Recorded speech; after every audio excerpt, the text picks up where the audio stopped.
Hello there. Thank you so much for joining us. This is News Channel Nebraska. My name's Eric McKay. Let's take a look at our top headlines today. Beginning with storms over the weekend that did widespread damage, including at the Nebraska State Penitentiary. Damage that takes on a whole new meaning when you see what actually happened. Check out this incredible video from a watchtower at the prison. This was taken early Saturday as winds rip a roof off two dorm-style housing units where nearly 400 prisoners stay. 250 inmates were moved from their destroyed residence to a gym within the confines of the facility. Another 140 were moved to different prisons altogether, either Omaha or Tecumseh. Remarkably, no one was injured. Contractors are in Lincoln Monday surveying the extent of what needs to be fixed. State prison officials have initially estimated it could take at least a month to fix the damage. The federal government has special powers over Washington, D.C. because it's the nation's capital, and the president is poised to use that authority in potentially unprecedented ways. Amy Kiley has more.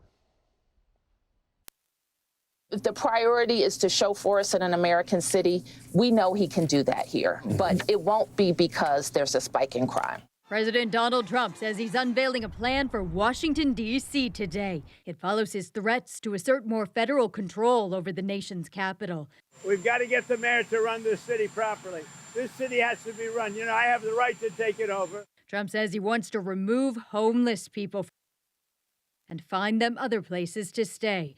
Homelessness is up across the country, with 770,000 people experiencing it last year. That's an 18% increase from 2023. But advocates say removing homeless people makes the problem worse by marginalizing them more. Meanwhile, I think it's a disgrace that tourists and visitors come to Washington, D.C. and they don't feel safe. Trump says he wants to reduce crime in Washington. A source says he's sending FBI agents on patrol with local officers. He can take over the district police force in certain emergencies, though it's unclear if he'll try that. He also controls its National Guard. Records show crime in D.C. is down sharply year over year, but a former DOJ staffer was assaulted there recently. It seems to be that Democratic cities get sort of called out. People that are friends of the president get special treatment. All of a sudden, federal forces are called on to police the entire city. Amy Kiley reporting, News Channel Nebraska. Nebraskans will be getting a chance over the next couple months to weigh in on expanding passenger rail options. A legislative resolution passed this past session, setting up an interim study to evaluate whether or not there's interest or need for expanded passenger rail infrastructure. The study being organized by State Senator Margot Juarez of Omaha. She's hosting a series of town halls beginning next week to get feedback from Nebraskans. During this past legislative session, Juarez said she'd like to see at least a more steady route between Lincoln and Omaha, but added there is potential for better connections to western Nebraska. The first town hall will be hosted August 19th at the Columbus Public Library.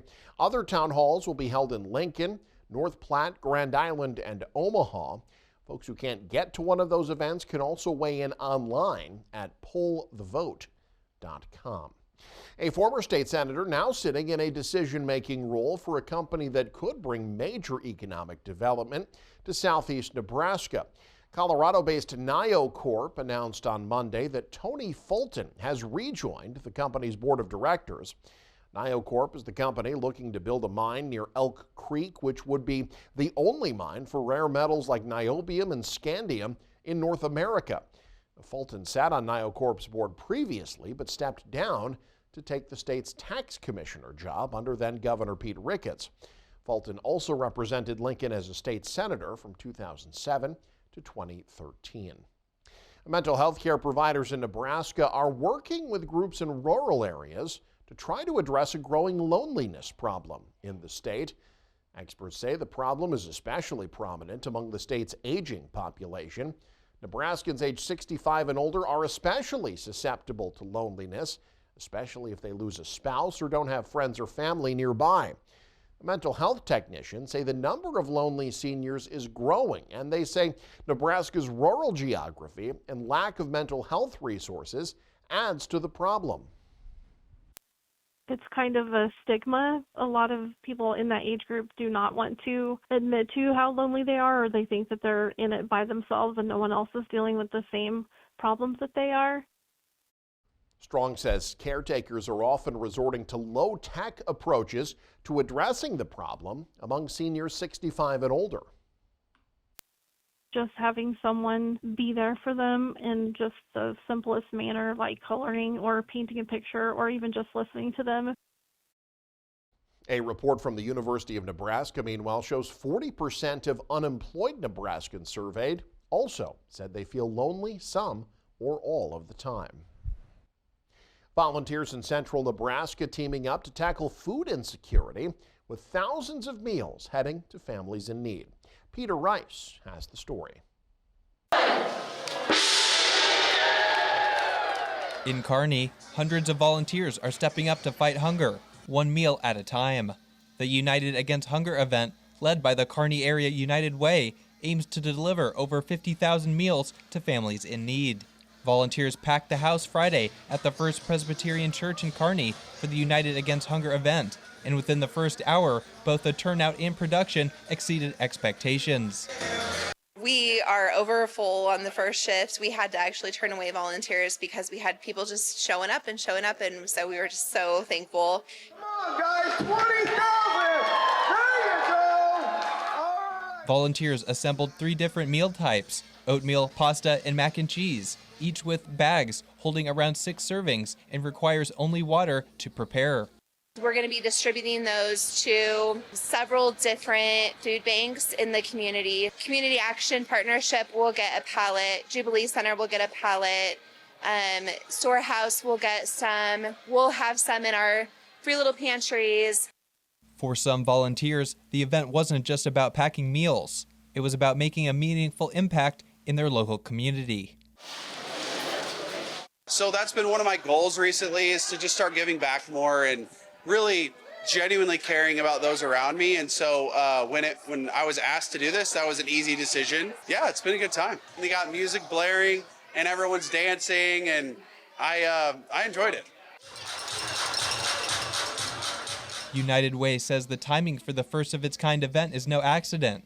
With school starting and budgets tight, the need for food assistance often spikes at this time of year.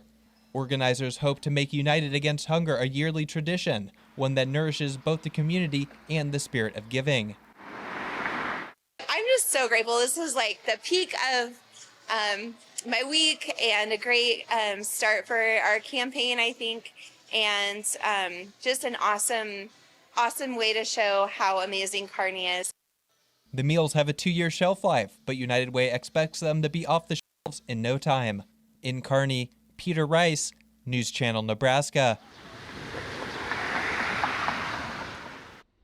Well, a variety of exotic feathers were showcased at the Dual County Fair last week. There weren't any roosters, part of this collection of birds.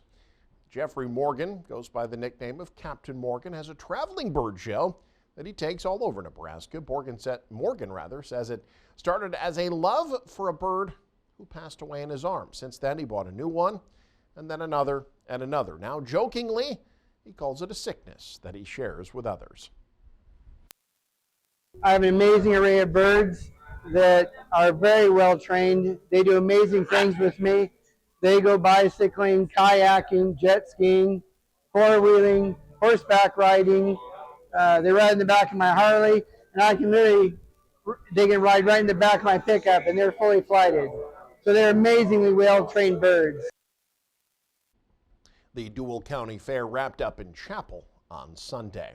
And it's not every day that a teenager can shut down a main street and not get in trouble. But that's exactly what happened in Albion this past weekend. Sarah McKenna shows us how a high schooler is reaching for the stars.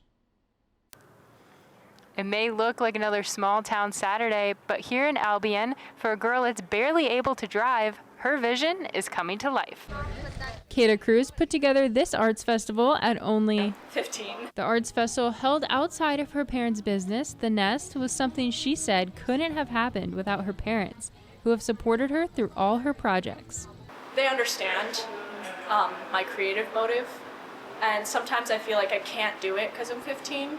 But once they help me with that like roadblock of I don't know this stuff, they teach it to me, they show me, and then I can get it done. It makes me feel like it doesn't matter the age or your gender or who you are or anything. It just takes drive.